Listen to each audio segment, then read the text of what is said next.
Here we go. What is going on, Cover One crew? Welcome back to the show. Hope everybody is good, man. It is Fantasy Football Finals week. It begins and kicks off tonight between those Cleveland Brownies and the New York Jets. But what are we talking today, man? Can we trust these players today for this week, I guess I should say, for the Fantasy Football Playoffs? Some top-end caliber talent that hasn't necessarily been fitting the bill of late, and it is a problem. Does this mean that we can't start them this week? No, but this means the risk rank level is a little bit higher on some of these gentlemen, even some of the other top-end quality players. We have to understand, will they boom or bust for us is a big question. Consistency charts do suggest otherwise, but we got to talk about Tony Pollard. First one on the board. I got 6 players for y'all, running backs and wide receivers. Tony Pollard has been not necessarily the gem a lot of people thought he was going to be. I was a little bit lukewarm on the man coming into the offseason, thinking, my biggest argument was, could this man hold and handle 250 touches from the backfield? That was a question mark. Would it be ample opportunity for him to get a lot of fantasy point productivity? He's almost got 200 points. It's not a bad season for Tony Pollard. However, the Dallas Cowboys continue to move away from the ground game. That is a problem. Tony Pollard still can't score touchdowns with inside the 5-yard line. This is a problem.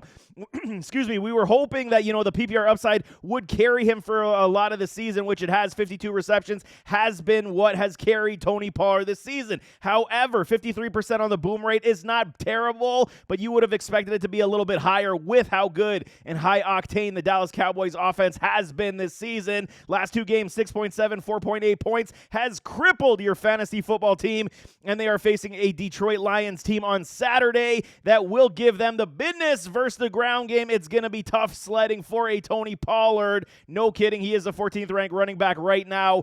He's been doing enough in certain contests, but he hasn't been giving us that top-end, 20-point contest that a lot of people thought he would. What can we do with a Tony Pollard? It is a risk this week. Does not mean you can't play him if you don't have better options. I will cover everything and start sit, but there is a risk for a Tony Pollard this week on Saturday, especially. Stefon Diggs, next one on the board. Diggy! Okay, this has been a big problem.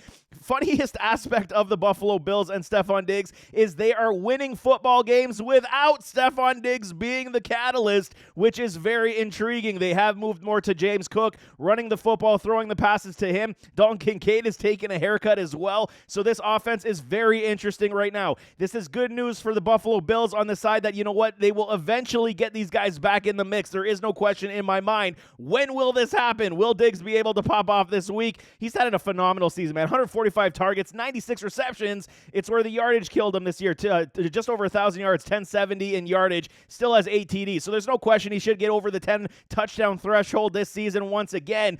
But at this point, we typically would see Stefon Diggs around the 1,400, 1,300-yard mark, and that has not transpired because the last, 6 games, he's busted out of 5 out of the last 6. It is not good, has not been good. 66% on the consistency rate has dropped off in these last 6 contests. It is a problem for everybody. I understand. What do we do with Stefon Diggs, man? Great matchup versus New England Patriots. Buffalo Bills need to win this contest to keep their playoff hopes in their hands, in their destiny, and they will control it all, man. 6.8 and 5.4 points. These past 2 weeks, it likely maybe even got you kicked out of the fantasy football playoffs. It's unbelievable that Stefon Diggs has not been utilized. He's dropped all the way to the wide receiver 10. What can we do with Stefon Diggs? We can trust him, I'm telling y'all. And it's not because I'm a Bills fan. It's got to come it's got to come back at some point. They have to have more dedication. The target share has definitely been there. It's just, it hasn't amounted to the receptions and the yardage that we require from Stefon Diggs. It's still going to be a slight risk. You got to hope, but the target share is still there.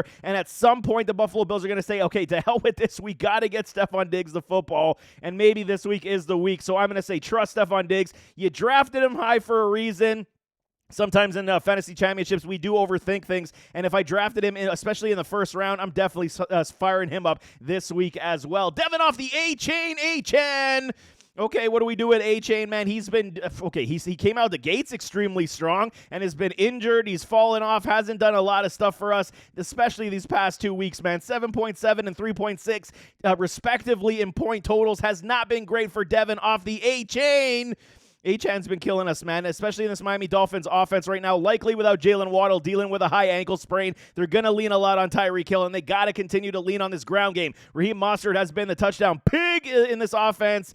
But we know Achane is easily one of these guys that if he does break free, he's going to make noise. But he is facing the Baltimore Ravens defense that is very good. But they did give up a lot of yards to a Christian McCaffrey as well. So there is potential that these Miami Dolphins will lean on the ground game to hope and help support a Tyreek Hill as well. Achane is definitely dealing with a toe injury as well. No issue for him suiting up just yet. Haven't heard any word at this point. 44% on the boom consistency has fallen off these past several weeks. But 142 points. He is the 26th ranked running back and only playing in 9 games. This just shows you what explosive ability he does possess. What are we doing with Achane? I'm saying it's a risk, man, especially against these Baltimore Ravens. They're going to lean on Raheem Mostert. He is the healthier of the two.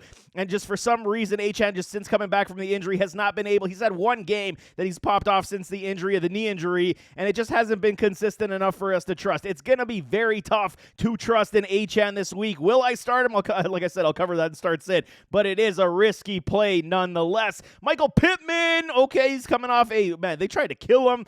Pittsburgh Kazeez, he tried to kill him when he was diving over the middle. He's coming off an injury as well. Missed last week's contest. He was supposed to play. He passed concussion protocol and then fell back into concussion protocol. I don't think I've ever seen that when it comes to the concussion protocol, process, but he should be good to go this week. 9.8 points and then 0 points this past week because due to injury, he still is the wide receiver 14 right now. 183 points. Gardner Minshew has just been force-feeding the man. PPR upside has been here all day long for a Michael Pittman. You got to love every ounce of that. But, 71% on the boom consistency rate. His rates have just flying through the roof because of how Gardner Minshew does support him in the pass game at the detriment of every other wide receiver on this team. No kidding. 143 targets, man. 99 receptions, over 1,000 yards. Pittman has been doing wonderfully this season, and he should continue this week. He suits up this week. He's an absolute trust play for me. The floor has just been extremely safe outside of injury. He's been getting you over 10 points, 12 points every single week in half PPR leagues. You can't fault it for Michael Pittman for getting injured off a crazy headshot that he did take, but it is the NFL. These injuries do happen, but Michael Pittman has been relatively consistent, even going up against these Las Vegas Raiders. It should be a very good show for a Michael Pittman. Travis Etienne. This has been a problem, man. He is still the running back 4 in all of fantasy football, half PPR leagues. Etienne has been very good, except for the fact that these Jaguars are starting to fall off a cliff. Trevor Lawrence dealing with a multitude of injuries. Travis Etienne just has not been able to gain steam and traction, especially these past 2 weeks, 7.9 and 4.6. Likely crippling y'all as well. This has been a big problem. My guy Travis Etienne is that home run hitter. They got to lean upon this man. Even if Trevor Lawrence does find a way to suit up in this contest, lean upon the ground game. Short passes to Etienne. Get him a lot of work in this contest. Save Trevor Lawrence's life this week because they do face the Carolina Panthers, who do cover wide receivers well, but they don't cover the running backs and stop the run extremely efficiently. So Travis Etienne does have a good smash matchup this week as well. He's creeping up on that 1,000-yard threshold. Over 235 touches this year. This is very good, man. Involved in the pass game. He is everything that I thought he was going to be in the NFL. And Travis Etienne on the 60% booms. What do we do this week? We can trust Travis Etienne. If you squeaked in to the fantasy football finals, Etienne is one of these guys that we got to fire up as well, man. High draft capital. He's been struggling of late, but these are the contests when crunch time matters. These guys do play regardless of fantasy football matchups and everything. The landscape has changed, y'all. So you got to take the matchups with a grain of salt. It will come with, dire need and strengths because we know these Jaguars are, fighting for their playoff lives and everything is going to be left on the field. Absolutely trust Travis Etienne over 200 points. He should have a big bounce back versus these Carolina Panthers. DJ Moore, last one on my board. What do we do with DJ?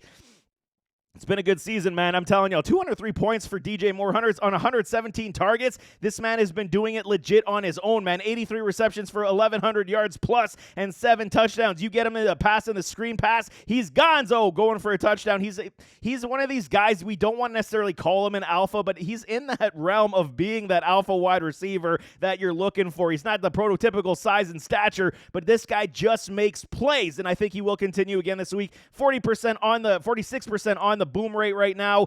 Yes, he did deal with an injury this past week, is not on the injury report right now, was dealing with that ankle, kicked him out of that contest this past week. 7.2 and 3.3 points respectively the past 2 weeks is not good, but he is the wide receiver 8 right now.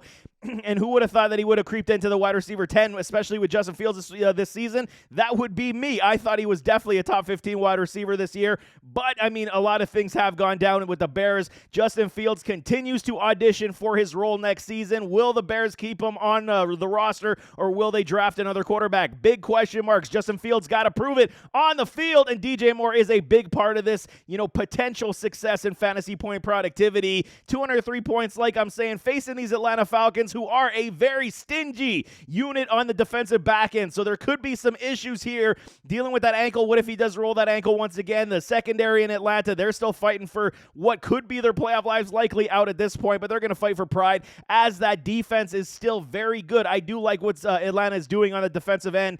You can't ever take out a DJ Moore, but there is a slight risk for the championship for a DJ Moore if he is, not playing at 100%. How is Justin Fields going to play against the secondary? It is the question marks. Just get the ball in DJ Moore's hands. I still believe we can play him, but there is a slight risk this week for Moore to give you the top end point productivity, especially coming off 2 bad games. He's got to boom out eventually again, but I mean, against Atlanta, it is going to be tough sledding. No kidding. But there you have it. That is 6 players right now that everybody's been talking about. I've been getting lots of questions on them saying, what the hell do I do with these players this week? And it is, okay, try not to overthink the situation. We are in the fantasy football championships, and these players are top end caliber players, and they do come to play at the end of the season regardless of matchup. So we got to understand that is the caveat in all of this, that we should play. But it's going to be tough. I got you covered with Boom or Bust and Start Sit as the week does continue. But nevertheless, as always, don't forget to hit that like button, hit that subscribe button, jump in those comments, give me your thoughts, and we'll see you next time. I am out.